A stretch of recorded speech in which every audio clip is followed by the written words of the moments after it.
Okay, it's time now to take on some brutes and savages. This is one of those Mondo films that was made off of the heels of the success that came from the Mondo Kane films.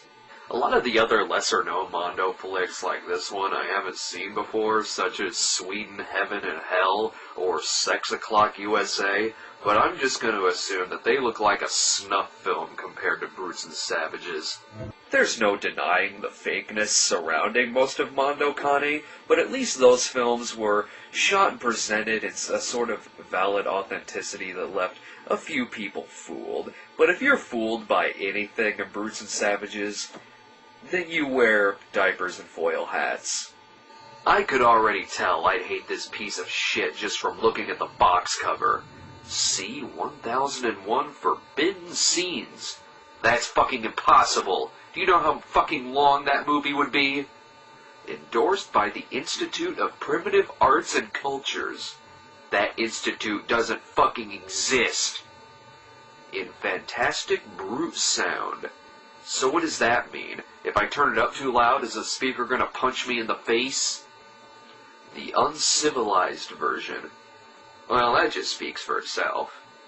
It even boasts that the movie is 15 minutes longer than the original release. 15 minutes? Who the fuck saw this thing in the theater and wished that the damn thing was longer? That brings it up to about an hour and 50 minutes long. Apparently, this lost footage was taken out by censors during the original release, but I'm willing to bet that it wasn't because of violence. It's probably because the fucking thing is a piece of shit. I hate censors. They could have taken out a shitload more suckitude. In the movie, we're following around this flamboyant showman named Arthur Davis through Africa and South America, and by Africa and South America, I mean someone's backyard in Florida. Who the hell wears that on an African expedition? He looks like he came from an Eric Idle convention. So Arthur Davis talks to the natives who happen to understand fluent English, and look at that face paint. That's a little too good. And what the fuck, are those parachute pants? I've seen better travelogues on Nickelodeon. Oh, this is nice. We get to see them put on their face paint. I guess it is rather impressive. What the hell is going on back there? Clearly the most notorious scene in the movie is the infamous alligator death scene, but not because it's disturbing or shocking, but because it is one of the most ridiculous things ever put on film. In this scene, a young tribal warrior must prove his manhood by walking across a gator-infested river. To even begin to explain what's all wrong with this scene would be to completely insult your intelligence. So here is the whole scene in its entirety, and you won't hear a peep from me.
Wow! Did you see that fake head's eyeball? It was the size of a fist! Huh. Suddenly, I feel really bad for trashing the gator scene in Sadomania.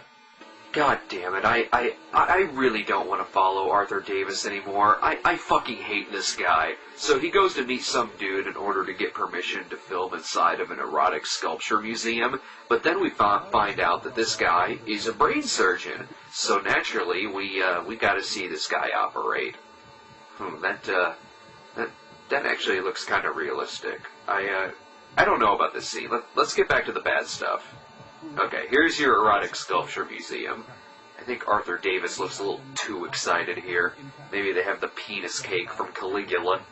Music composer Riz Ortolani, who also provided the score for Cannibal Holocaust, House on the Edge of the Park, and even Mondo Cane, also provided the score for this film as well. And I'm assuming that he took one look at Arthur Davis and just automatically presumed that this was some sort of disco film because, well, take a look at this fight scene between some of the African natives.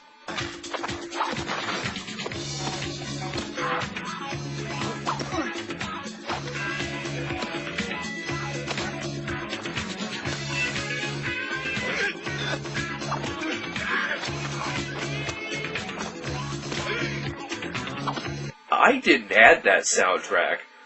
That's from the actual movie.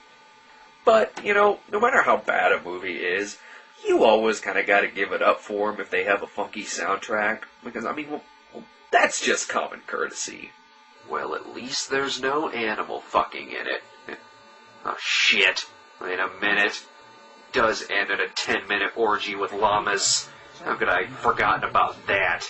You know, fuck this movie, and fuck you, Arthur Davis. I almost made it through a whole review without mentioning animal fucking, zombie fucking, or human fucking. You goddamn son of a bitch.